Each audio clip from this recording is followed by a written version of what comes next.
Mes frères bien-aimés, comme vous le savez, la semaine que nous sommes en train de vivre est appelée Semaine Sainte. C'est dire que ne sont pas seulement saints les 3 jours que nous allons vivre, jeudi, vendredi et samedi saint. Toute la semaine, notre Seigneur Jésus-Christ nous fait comprendre que nous devons nous sanctifier. Et à travers la grâce qu'il nous donne, à travers sa Sainte Eucharistie, à travers aussi la charité que nous partageons entre nous, mais aussi à travers ces magnifiques textes que nous recevons de la Sainte Église, nous pouvons nous transformer en profondeur.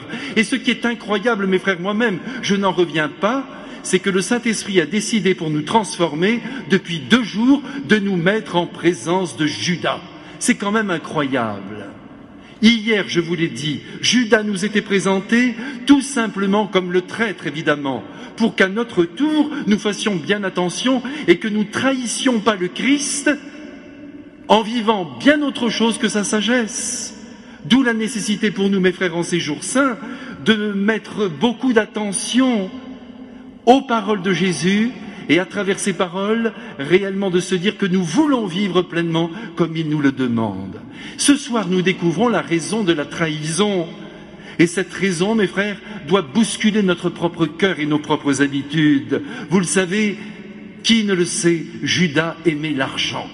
Jésus lui-même le savait, c'est peut-être la raison pour laquelle il lui a confié la bourse de toute la communauté des apôtres. Parce qu'il s'est peut-être dit, bien en touchant cet argent, je vais exorciser peut-être un peu son grand désir. En touchant cet argent, il aura peut-être l'impression que cet argent lui appartient, mais ça n'a pas marché. Judas était assoiffé d'argent. Il faut faire attention, mes frères, à ce satané argent qui nous tient tous. Ne me dites pas que vous n'aimez pas l'argent. Nous pensons que l'argent nous donne un peu de liberté. En cela, nous ne nous trompons pas. Mais si nous commençons vraiment à le vouloir, à le désirer à longueur de journée et de nuit, eh bien, je vous promets que cet argent vous serrera à la gorge et vous tuera.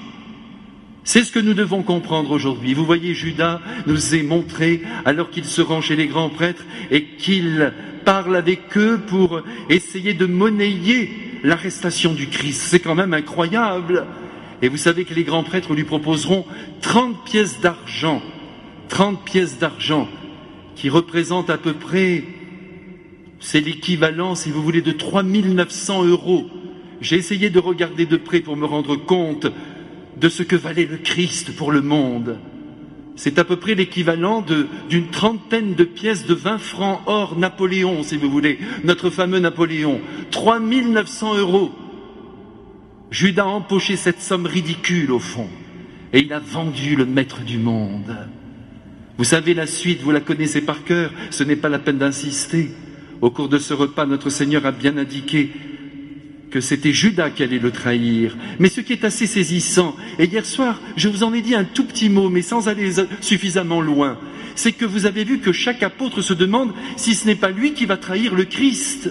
Serait-ce moi, Seigneur ? Voyez comme les apôtres sont conscients qu'ils sont capables de trahir, comme vous, comme moi. Quand on aime l'argent, on peut faire n'importe quoi. Attention, mes frères, et pour le trouver et pour le garder.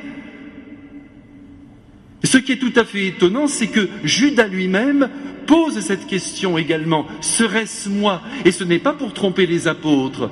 Tout cela me laisse penser que le grand instigateur de toute cette affaire, c'est Satan. Et il se peut même que d'une certaine façon, Judas ait été aveuglé par la présence démoniaque qui est entrée dans son être. Car vous le savez, le démon est entré au cours du repas dans son cœur, au moment même où il a accepté la bouchée que Jésus lui tendait et qu'il a laissé croire que c'était l'ami du Christ, et il le trompait tout en acceptant ce geste si fort sur le plan symbolique.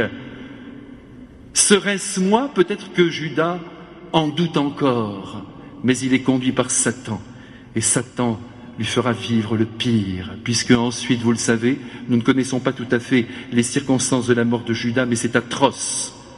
Si l'on suit l'évangéliste Saint Matthieu, il s'est pendu après avoir rapporté à ses commanditaires ces 30 pièces d'argent dont il n'a pas profité.